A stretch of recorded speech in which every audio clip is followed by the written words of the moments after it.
Hi families, அம்மா food ஸ்டோரியில் நம்ம இன்றைக்கி பார்க்க போகிறது ஆட்டு தலைக்கறி குழம்பு. வாங்க எப்படி செய்கிறதுன்னு பார்க்கலாம்.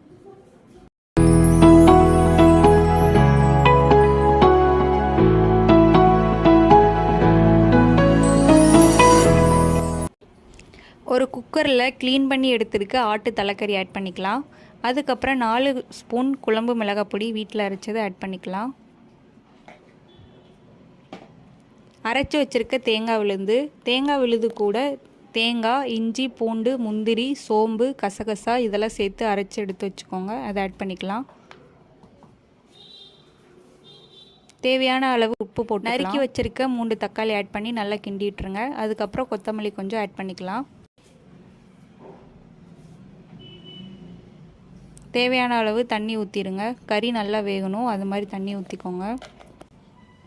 ஊற்றிட்டு நல்லா கிண்டி விட்டுருங்க.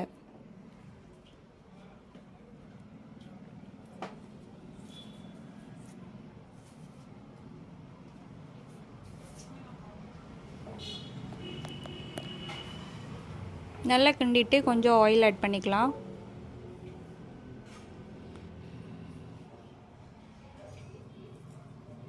நல்லா கிண்டிட்டு நல்லா 5 விசில் வர அளவு விட்டுட்டு இது மாதிரி எடுத்து பாருங்கள். கறி நல்லா வெந்திருக்கும்.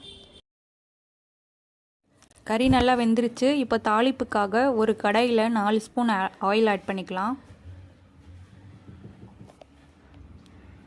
1 ஸ்பூன் சோம்பு, கல்பாசி, பிரிஞ்சி இலை, பட்டை எல்லாம் ஆட் பண்ணிக்கலாம்.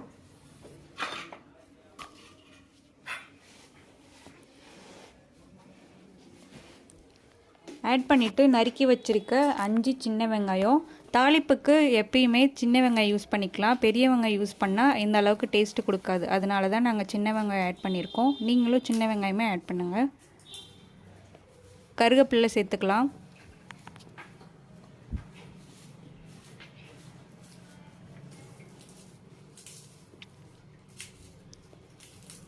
வெங்காயம் நல்லா வதங்கினதும் குழம்போடு சேர்த்து ஆட் பண்ணிக்கலாம். பாருங்கள், அவ்வளோதான், அருமையான ஆட்டு தலைக்கறி குழம்பு ரெடி. இந்த ரெசிபி உங்களுக்கு பிடிச்சிருந்தா நீங்களும் ட்ரை பண்ணி பாருங்கள். நம்ம சேனலை சப்ஸ்கிரைப் பண்ணுங்கள், லைக் பண்ணுங்கள், ஷேர் பண்ணுங்கள். இதே மாதிரி அருமையான அடுத்த ரெசிபியில் உங்களை பார்க்குறேன். பாய்.